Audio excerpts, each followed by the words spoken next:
parte de aquí. Supongamos, sí.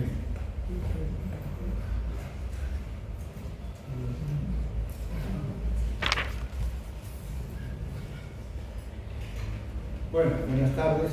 Soy el doctor Juárez. Hoy día la clase corresponde al tema de gametogénesis, fecundación e implantación. Eso después ustedes ya lo han tocado en este curso de biología, así que vamos a hacer cada punto más importante. ¿Ya? ¿Qué es la gametogénesis? Génesis, creación de los gametos. Es el proceso de formación de células sexuales maduras o gametos, ¿no? En el caso de la mujer, este proceso se llama ovogénesis, que va a dar lugar al ovocito tipo 2. Y en el caso del varón, a la espermatogénesis, que va a dar lugar al espermatozoide. Una vez que se juntan el espermatozoide y el ovocito, se produce la fecundación. Entonces, como pueden ver acá, se ve la diferencia de lo que es el gamete, ¿no? Que son células sexuales maduras aptas para la fecundación. El hombre eyacula aproximadamente 300 millones de espermatozoides en cada eyaculación. En cambio, la mujer siempre lo que bote es un solo óvulo maduro, ¿no? Que al juntarse van a dar lugar al huevo o cigoto. Entonces, los gametos son células haploides, ¿no? Tienen 23 cromosomas, se originan en las células germinativas primordiales. Primero se anidan en el saco uterino y luego, ¿no?, se localizan en lo que son las gónadas. Si bien la etapa de la ovogénesis y la espermatogénesis tienen ciertas fases comunes, tienen bastantes diferencias. Las etapas de la gametogénesis en general corresponden a una etapa de proliferación, ¿no?, con fenómenos de mitosis, donde las células germinativas, llámese ovocitos o espermatocitos, van a dar lugar a las gonias, ¿no?, con un número haploide de cromosomas. Luego viene un periodo de crecimiento, ¿no?, dando lugar a los citos, ovocitos tipo 1, donde siguen, ¿no?, teniendo una carga diploide de cromosomas, para posteriormente entrar a la fase de la etapa de maduración, donde ya predomina el proceso de la llamada meiosis. Como ustedes saben, la meiosis, ¿no?, es la reducción de cromosomas, y son básicamente 4 células que se obtienen en una meiosis, ¿no?, por un número ya haploide, ya no diploide. Por eso que el hombre tiene 23 cromosomas y la mujer 23 cromosomas. Si esto lo aplicamos a la ovogénesis, esas etapas que se dan sobre todo en la vida prenatal, las células germinativas, ¿no?, mediante fenómenos de mitosis, duplicación celular, van a dar lugar a las ovogonias. Estas ovogonias tienen básicamente el número haploide de cromosomas. Ya posteriormente, en la época de la pubertad, la mujer comienza a tener ya la polifilogénesis, dando lugar al ovocito tipo 1, ¿no?, que es básicamente se produce que son las células foliculares que la mujer tiene en nacimiento. Posteriormente, ya en el proceso de la ovulación, época de la pubertad, este ovocito tipo 1 se convierte en ovocito tipo 2, que es como se ovula, ¿no? El ovocito tipo 2 tiene un número haploide de cromosomas. Solamente sucede la segunda división meiótica cuando se ha habido fecundación, si no, se queda en ovocito tipo 2. Entonces, si hay fecundación, pues se le va a aplicar este ovocito tipo 2 como un espermatozoide y va a dar lugar al cigoto o huevo. El cigoto o huevo es básicamente la unión del espermatozoide con el ovocito tipo 2. En la segunda división meiótica, entonces decíamos que se va a dar lugar al ovocito y a las 3 células o corpúsculos polares, que ustedes recordarán en el curso de biología. La polifilogénesis, decíamos que se produce ya en la época prenatal de la mujer. Las células germinativas van a dar lugar básicamente a los folículos primordiales. Dice que una mujer nace aproximadamente con 200.000 folículos primordiales, su carga ovárica. Y en la pubertad, con el estímulo de las hormonas folículos estimulantes y utilizantes, estos folículos van madurando hasta constituir al final en el ovocito tipo 2 o folículo de Gram, ¿no?, también llamado folículo de Gram, que todavía tiene su segunda división meiótica suspendida. Solamente se produce la segunda división meiótica al momento de la fecundación. Este ovocito tipo 2 está compuesto por una capa externa, una capa externa, una capa interna y una zona pelúcida. Esta este proceso de policlorogénesis básicamente dura hasta la menopausia, ¿no? En la cual la mujer deja de tener o producir óvulos. Entonces, las características básicamente de un ovocito maduro es que tiene un tamaño de 120 micras, está compuesto por unas células llamadas corona radiata, ¿no? Una capa interna llamada zona pelúcida, un citoplasma y un núcleo. Entonces, en resumen, esta policlorogénesis se inicia en la vida prenatal, se reanuda en la pubertad y finaliza en la menopausia. El número de células sexuales es ilimitado. Es un proceso cíclico que se busca cada 28 días la menstruación, ¿no? Las características cromosómicas de este ovocito tiene 23 cromosomas y un cromosoma X, que es el cromosoma que después va a dar el sexo. Y es un proceso de larga duración, ¿no? Dura toda la vida hasta la época de la menopausia. El espermatogénesis es algo muy parecido. El hombre, básicamente, en la época de la proliferación, hay un proceso de mitosis dando lugar a las espermatozoides tipo 2, con el número haploide de cromosomas. En la fase de crecimiento, ya en la época de la pubertad del varón, ¿no? van a dar lugar por un fenómeno de crecimiento celular al espermatocito tipo 1, que también tiene un número haploide de cromosomas. Posteriormente, en la fase de la etapa de maduración, se produce el fenómeno de la meiosis, reducción de cromosomas, dando lugar al espermatocito tipo 2 y estos a las espermátides. Estas espermátides, posteriormente por un proceso de espermiogénesis, van a dar lugar a los espermatozoides, que ya es la célula o el gameto sexual masculino por excelencia, ¿no? Estos espermatozoides, el 50% tienen una carga X y el 50% tienen una carga Y. O sea, el sexo lo pone el varón. Acá pueden ver, a diferencia del ovocito, cómo está constituido la forma del espermatozoide, que tiene una cabeza, con un núcleo central y un casquete cromosómico en la parte superior, un cuello, una pieza intermedia y una cola, ¿no? Mide aproximadamente 70-80 micras y el casquete cromosómico lo tiene acá en la zona del cuello. Después veremos que es importante cuando hablemos de capacitación. Entonces, si resumimos, el espermatogénesis es un proceso que se inicia en la pubertad hasta la muerte. El número de células sexuales es ilimitado, infinito y abundante. Dice que por cada eyaculación se eliminan aproximadamente 300 a 400 millones de espermatozoides. Es un proceso continuo. Las características cromosómicas, decíamos, el 50% tiene 23X, el 50 23Y, o sea, la carga genética, el sexo lo pone el varón. Es un proceso de corta duración, aproximadamente 64 días. Cuando hay alteraciones, tanto en la primera división miótica como en la segunda división, se producen alteraciones a nivel cromosomial. Puede ser por ausencia o puede ser por exceso, como para la famosa trisomía de Down, ¿no? Donde hay un cromosoma de más, el cromosoma 21. Entonces hay 47 cromosomas. O al revés, puede faltar un cromosoma, ¿no? Dando lugar a una monosomía, sobre todo con 45 cromosomas, dando lugar al famoso síndrome de Down. Entonces, importante esto cuando hablamos de cromosomopatías, las divisiones mióticas cuando no se producen de manera normal pueden dar lugar tanto al síndrome de Down como al síndrome de Down. ¿Qué es la fecundación?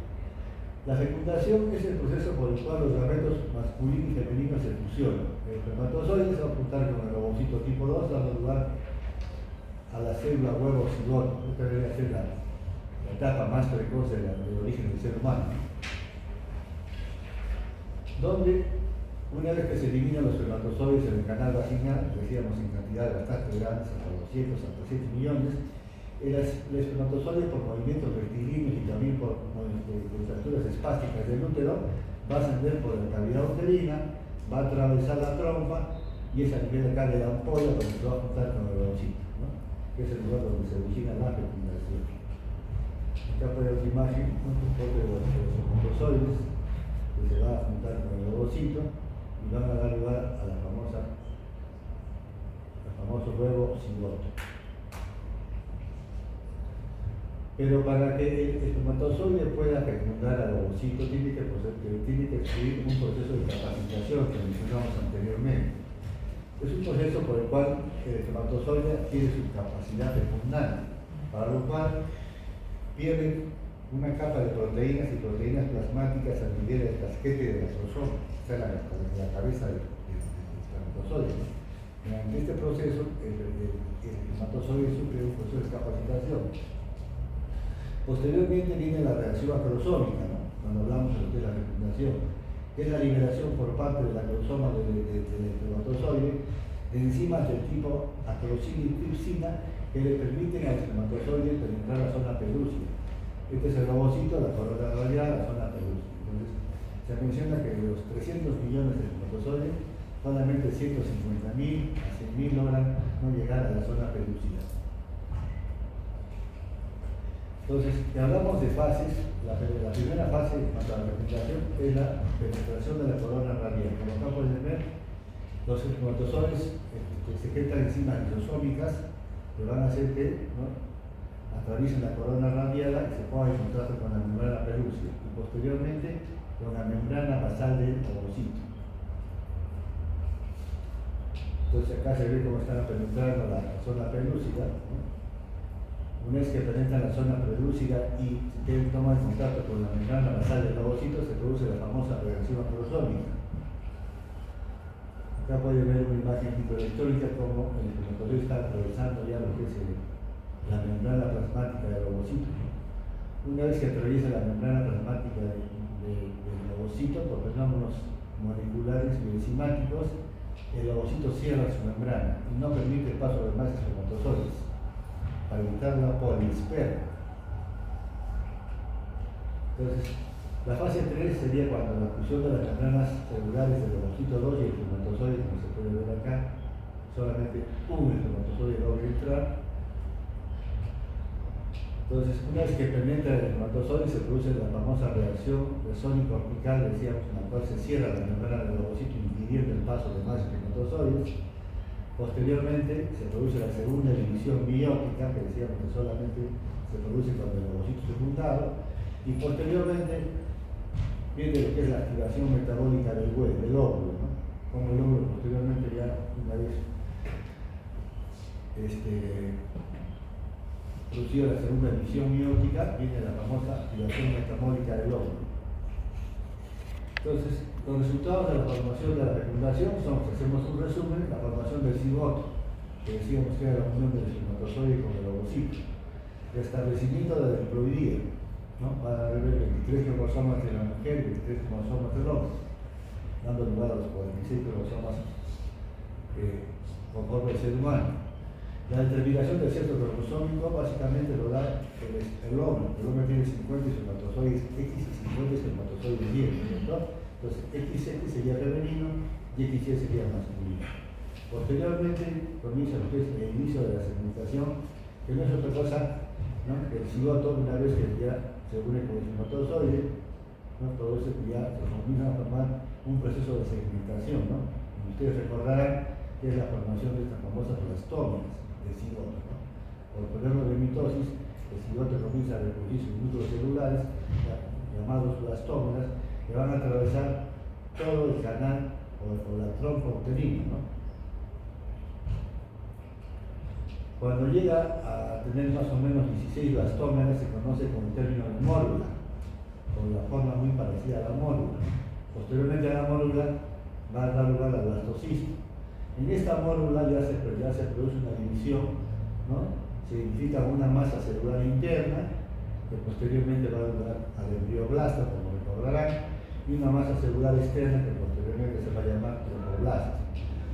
Al día sexto, séptimo ya, esta mórula, ¿no?, entra, ¿no?, a la cavidad uterina en forma de blastocisto.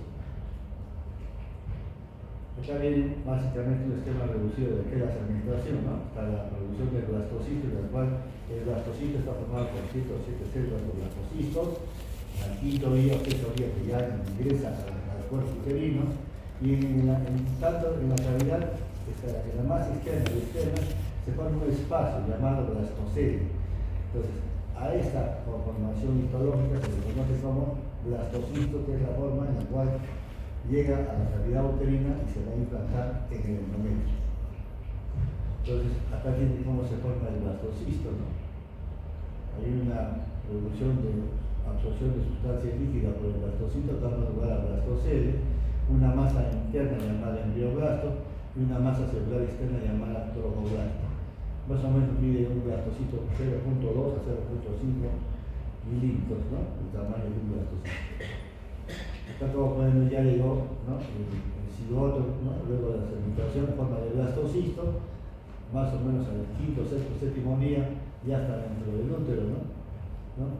Y este blastocisto, sobre todo la parte del polo embrionario, ¿no? Se va a configurar la famosa sincito tropoblasto, ¿no? Que es la parte externa del blastocito. El sincito tropoblasto va a comenzar a penetrar en esta zona que es el endometrio. Pero para que el endometrio sea capaz de recibir a este blastocisto, tiene que ser un endometrio que debe estar en la fase progestacional. Como ustedes recordarán, en el ciclo menstrual hay una fase proliferativa, una fase progestacional donde la progesterona cumple una función muy importante, y esa progesterona es secretada por el cuerpo lúteo. Entonces, como pueden ver en la imagen, del día 0 al día 14 es una fase proliferativa con predomino del estrógeno, como recordarán, ¿no? Posteriormente de la ovulación, el cuerpo lúteo, ¿no? Secreta de progesterona y se forma el endometrio progestacional. Más o menos en el día 20 a 24 es donde se va a implantar el blastocisto. Este endometrio progestacional hace que las glándulas endometriales que pueden ver acá se vuelvan bastante tortuosas. El endometrio crece más o menos hasta un diámetro de 14 milímetros de ancho, y estas glándulas endometriales son productoras de un factor muy importante llamado glucógeno, que es básicamente el elemento con el cual se va a nutrir en las primeras instancias el blastocito que se va a implantar. Acá pueden ya ver un embrión implantado, ¿no? Está en contacto con las glándulas endometriales productoras del rico cantidad de glucógeno. Cuando el blastocisto no se implanta en la cavidad uterina, en la pared anterior, en el fondo uterino, en la pared anterior o posterior, ¿no?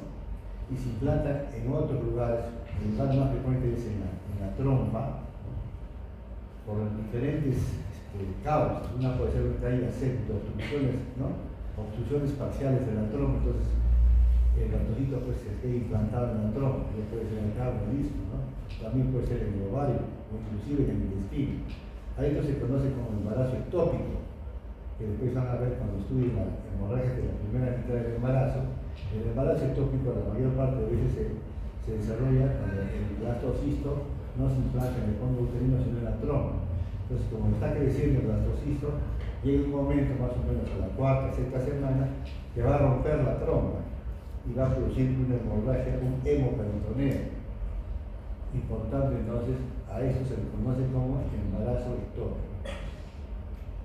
Acá tienen una imagen con la paroscopía donde se ve, pueden ver el útero, la trompa izquierda acá está con hinchada, acá está el embarazo ectópico y la trompa de útero. Entonces es una localización anormal, ¿no?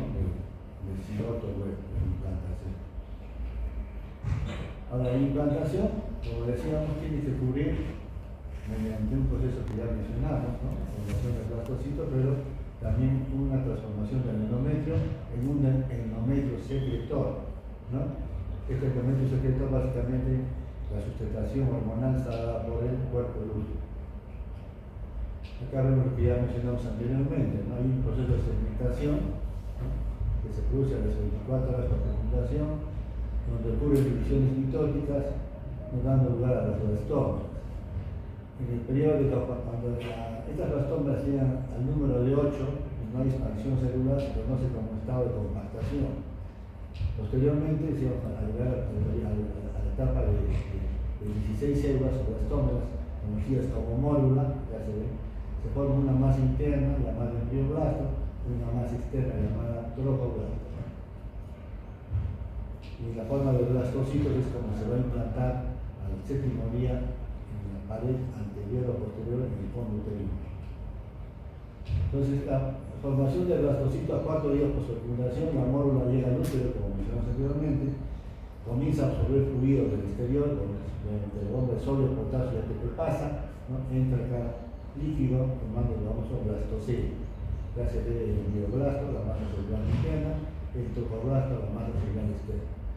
Al quinto día previo a la implantación, el blastocito se libera de la zona pelúcida. Un requisito importante para que el blastocito se pueda implantar en el endometrio es que tiene que eliminar la zona pelúcida. Acá tiene una imagen fotoelectrónica donde se ve el polo embrionario, el polo, no, radicalmente opuesto se llama como polo embrionario.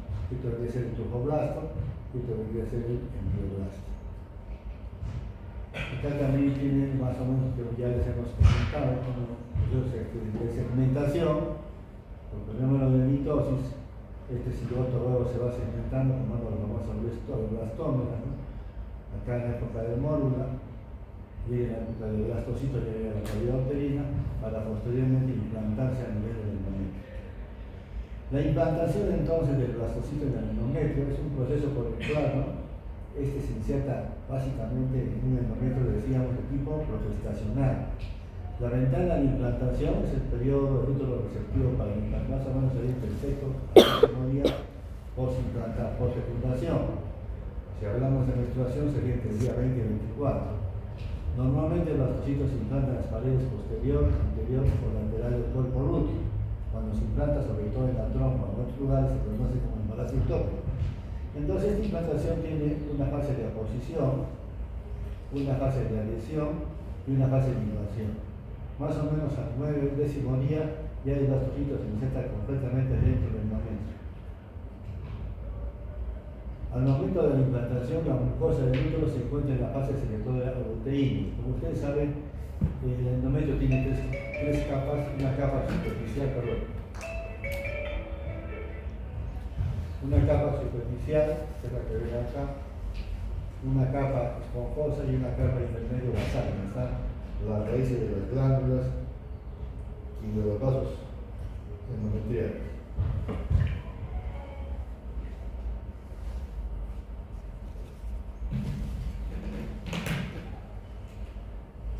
Pero para que este endometrio pueda recepcionar a ese blastocisto, tiene que sufrir ciertas modificaciones. Acá tienen el endometrio.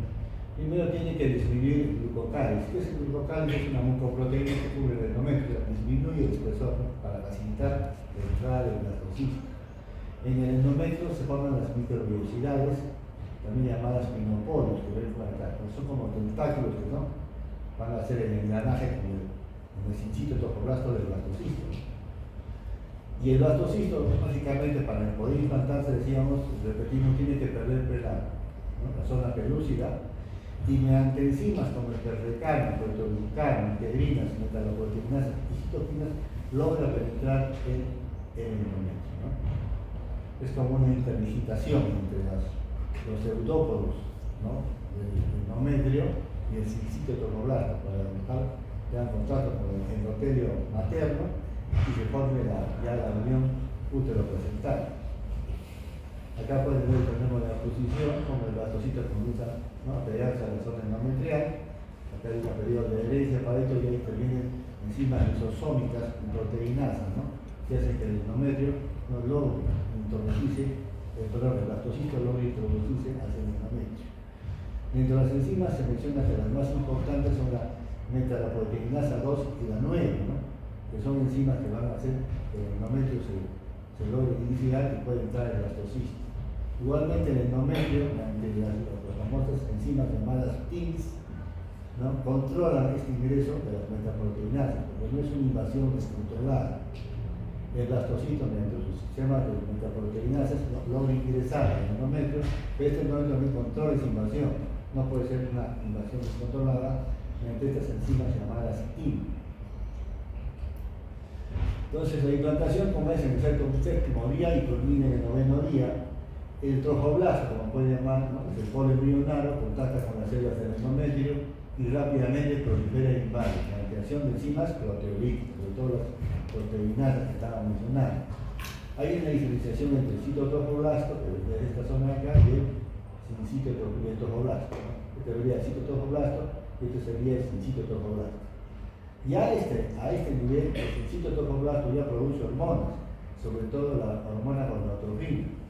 Por eso las pruebas de embarazo salen positivas rápidamente, ¿no? Porque ya el citotocoblasto ya comienza a producir hormonas gonadotropina. Acá puede ver en el día séptimo cómo se va implantando acá el blastocisto y se forma una parte que se cae en el bioblasto. Este bioblasto, también llamado disco vegetativo bilaminar, ¿no?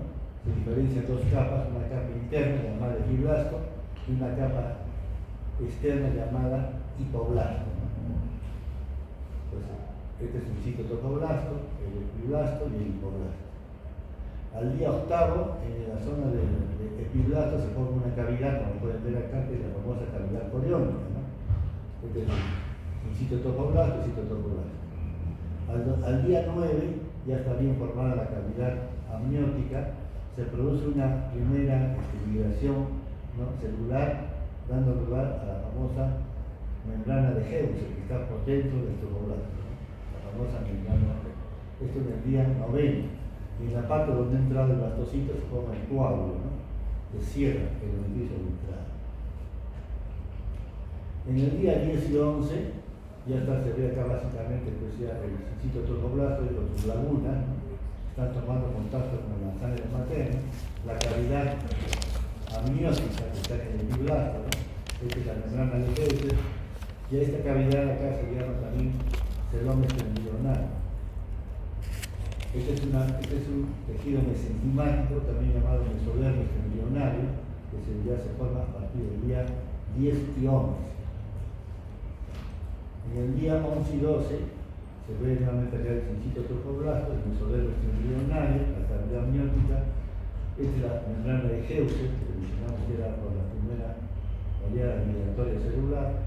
Al día 12 y 13 ya está formado básicamente la cavidad amniótica. Acá se ve el mesodermo embrionario. En el mesodermo embrionario es con una cavidad, es la famosa cavidad coriónica. Entonces ya tenemos cavidad coriónica, saco uterino y cavidad amniótica. Entonces es un proceso continuo de diferenciación celular en el cual se va el blastocisto, ¿no?, transformando y posteriormente implantándose a nivel del endometrio. Pero para que este blastocisto pueda implantarse en ese endometrio, este endometrio tiene que sufrir una reacción residual. ¿En qué consiste esta reacción residual? En que las células estromales del endometrio se diferencian en grandes células epitelioides, poligonales, con núcleos redondos, eucromáticos, y que acumulan una sustancia importantísima para la nutrición de este blastocisto, que es el glucógeno. Durante la primera etapa del embarazo, las glándulas uterinas se agrandan, enrollan y luego se hacen más finas y aplanadas conforme el efecto que estas glándulas endometriales van a hacer hasta van a producir glucógeno. También en este endometrio residual se encuentran, pues, básicamente hay infiltración de linfocitos, ¿no? Acá pueden ver que la residua, ¿no?, se divide en tres partes. La que está en contacto con la zona de implantación se le conoce como residua basal. La que rodea, ¿no?, al blastocito se conoce como residua capsular, y la que rodea al útero es la residua parietal. Al tercer mes, tanto la residua capsular como la parietal, ¿no?, se juntan y se cierra la cavidad uterina. Solamente queda la residua basal, que junto con el corio frondoso van a dar lugar a placenta, esta parte, además de gemelo. Entonces, si hablamos de desarrollo placentario, hablamos de una etapa prelacunar que ya mencionamos anteriormente, cuando el citotocoblasto comienza a invadir el endometrio, con unas pequeñas lagunas, ¿no?, a ese nivel. Una etapa lacunar del día 9 al 13, luego posteriormente viene el desarrollo biocitario, que posteriormente vamos a hablar, para finalmente al cuarto mes ya se forma la placenta madura, que es la que ven, ¿no? La placenta madura es su cara materna, su cara fetal, el cordón umbilical formado por dos arterias y una vena. Durante la primera semana, el embrión se nutre por difusión en la etapa prelacunar. La circulación uteroplacentaria comienza en la segunda semana a nivel del 9º día.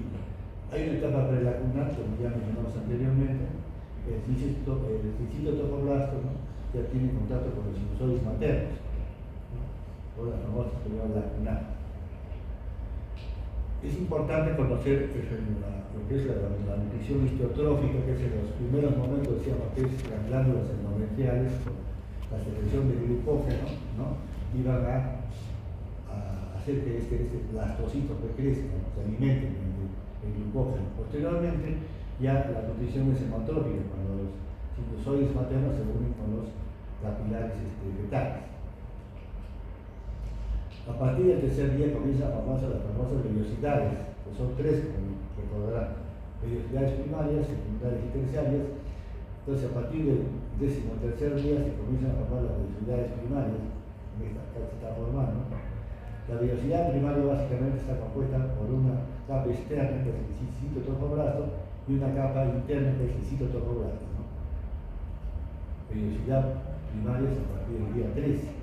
A partir del día 17-20 se comienzan a diferenciarse al núcleo celular y se forman las vellosidades secundarias, en el cual, aparte del citotropoblasto y citotropoblasto, ¿no?, y también se forma acá lo que es el mesodermo extembrional, que también van a formar parte de las vellosidades secundarias. Acá pueden ver el citotropoblasto y el mesodermo extembrional. Posteriormente, a finalizar la tercera semana, este mesodermo extembrional es invadido por un tejido vascular, y esto se conoce como vellosidad terciaria, que son las vellosidades inmaduras que posteriormente van a formar la placenta.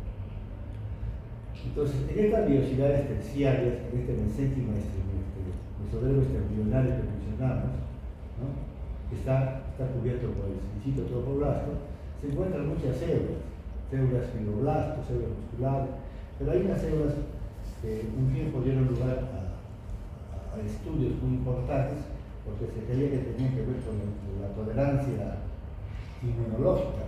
¿Por qué la mamá no retrasaba al feto? ¿No? Porque de todas maneras el feto es como un algo ligero. Y se mencionó mucho estas células de Pavlov, que pueden ver acá en la blanca, que tienen que ver con la tolerancia materno-fetal. Estas células básicamente son macrófagos primitivos, ¿no?, pero durante un tiempo y hasta el día de hoy no son motivos de estudio, porque se cree que tiene que ver con esta tolerancia inmunológica que hace que la madre no rechace al feto. Hacia el final de la cuarta semana, las vellosidades terciarias recubren todo el corio, como pueden ver acá.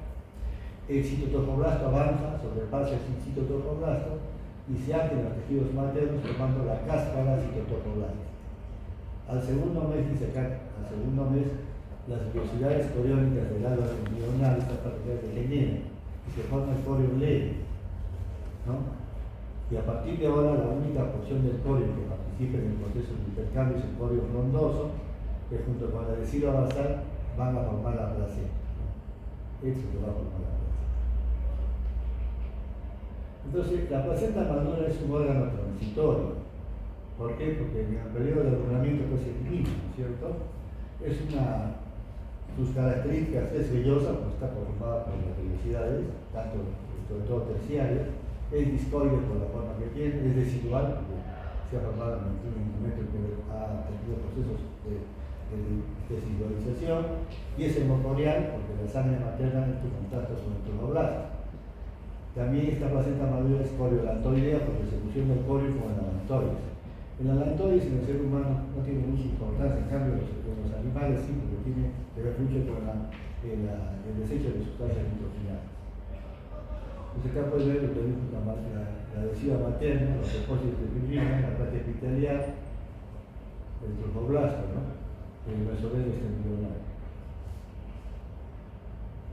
En cuanto a las funciones de la placenta básicamente tiene la función de intercambio de productos metabólicos y gaseosos entre la circulación materna y fetal, o sea, tiene que ver con los fenómenos de nutrición, respiración, excreción. También tiene que ver con fenómenos de inmunidad, sobre todo el paso de la hemoglobina G hacia el feto, ¿no? También la placenta es un órgano endócrino, produce hormonas, como por ejemplo la gonadotropina coriónica humana, la progesterona y el estrógeno, el lactógeno placentario, que tiene que ver con la lactancia materna, la tirotropina coriónica humana, la corticotropina coriónica humana, factor de crecimiento del tipo insulínico, que es un factor básicamente que tiene que ver con el crecimiento celular, la prolactina, la relaxina, prostaglandinas y otros factores de crecimiento. O sea, la placenta tiene mucha importancia en lo que es el desarrollo fetal. El útero y el cólon y la placenta acompañan al crecimiento ¿no es cierto?, al crecimiento del feto. La placenta crece rápidamente, ¿no?, hasta que el feto tiene 18 o 20 semanas y cubre aproximadamente 15 a 30% del adhesivo. La placenta aproximadamente pesa un sexto del peso fetal. Si hablamos en términos unos 500 o 600 gramos, de lo que tiene que finalizar el embarazo, es lo que pesa la placenta. En cuanto a la estructura de la placenta, tiene una parte fetal, una parte materna, ¿no?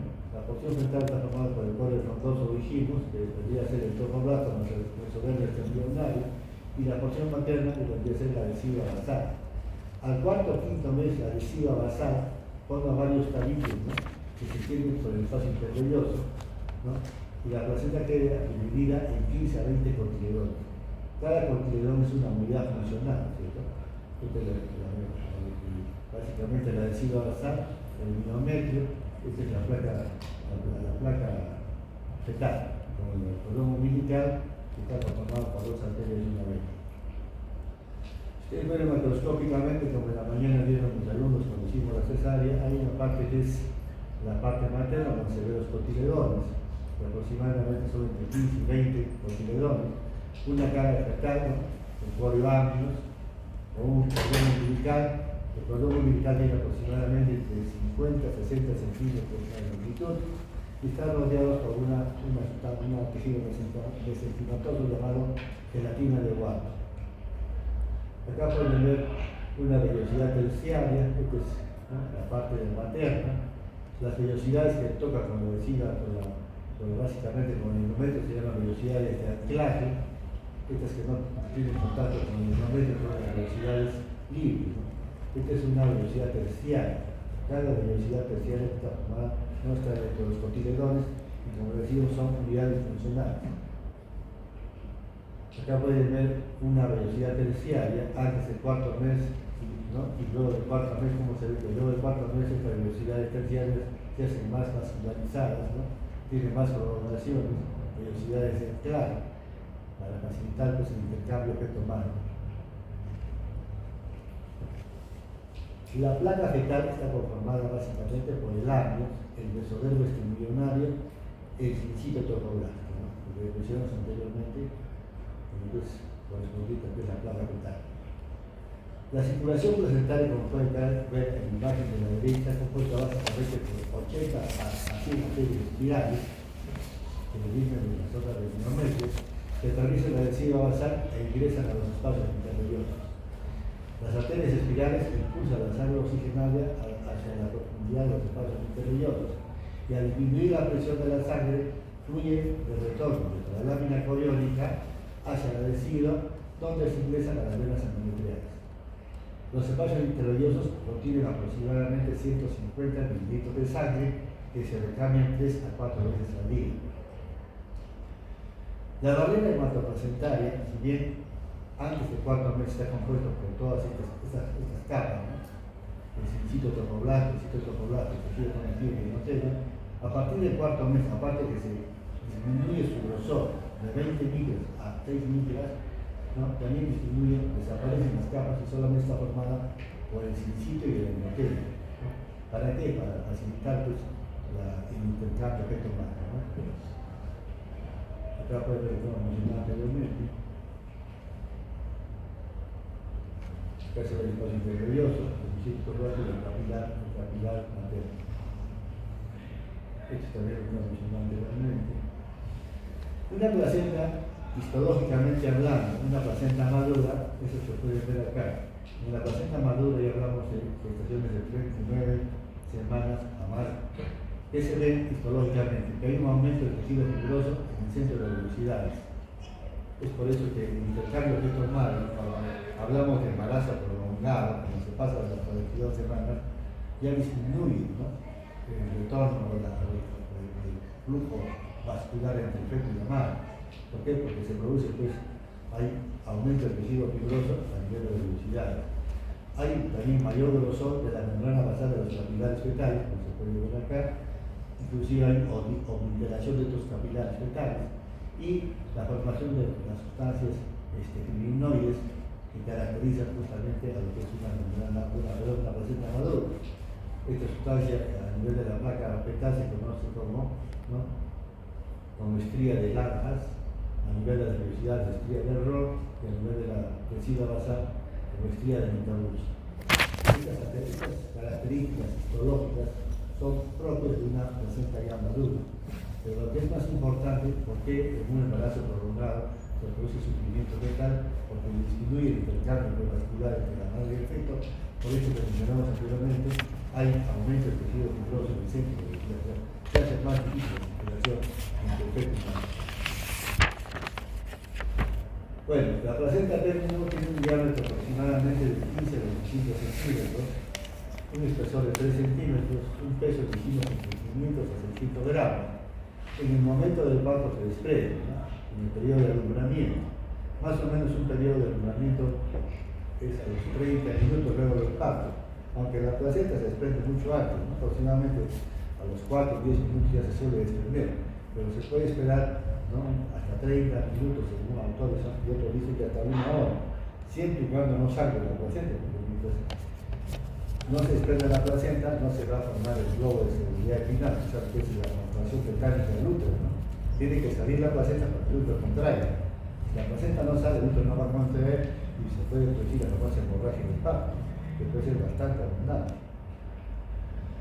En cuanto a la transferencia de agentes infecciosos y drogas, si bien la barrera placentaria tiene un rol protector del embrión y del feto, o sea, no permite el paso de ciertas sustancias en el feto, esto tiene ciertas excepciones. Por ejemplo, los virus responsables de la varicela, sarampión, poliomielitis y el VIH sí logran pasar la barrera placentaria y contactar con el feto. También fármacos como drogas, como el alcohol, el tabaco, la cocaína, pasan fácilmente por difusión simple, pasan a nivel fetal. Por eso que una paciente embarazada no debe consumir alcohol ni fumar, obviamente, pero no se dice que pasa al feto y se puede lesionar gravemente. ¿De qué depende este paso de sustancias? Depende básicamente del peso molecular, ¿no? Sustancias mayores de 500 daltons generalmente no pasan, a excepción de la hemoglobina G, que sí logra pasar a nivel fetal. También depende de la solubilidad de lípidos, su grado de ionización, la concentración de proteínas. Los mecanismos que operan, decimos, para que pase la barrera placentaria, tiene que ver la difusión simple, la difusión facilitada, la pinocitosis y el transporte activo. Hablamos también de anomalías placentarias. Decíamos al principio de la charla que la placenta se localiza en la parte superior del fondo uterino, en la cara anterior o posterior. Cuando la placenta se localiza en la parte inferior, creo que en la mañana vimos con los alumnos una paciente que tenía una placenta oclusiva total, es decir, no se localiza en el fondo, sino en el segmento uterino inferior, se conoce como placenta previa. Como pueden ver acá está la placenta. Esta es una placenta oclusiva total. Hay también la marginal, que no llega a tener contacto con el orificio interno, y la placenta de inserción baja, que está más alta. Entonces, esta anomalía de implantación de la placenta se conoce como placenta previa, que es motivo de hemorragias en la segunda mitad del embarazo.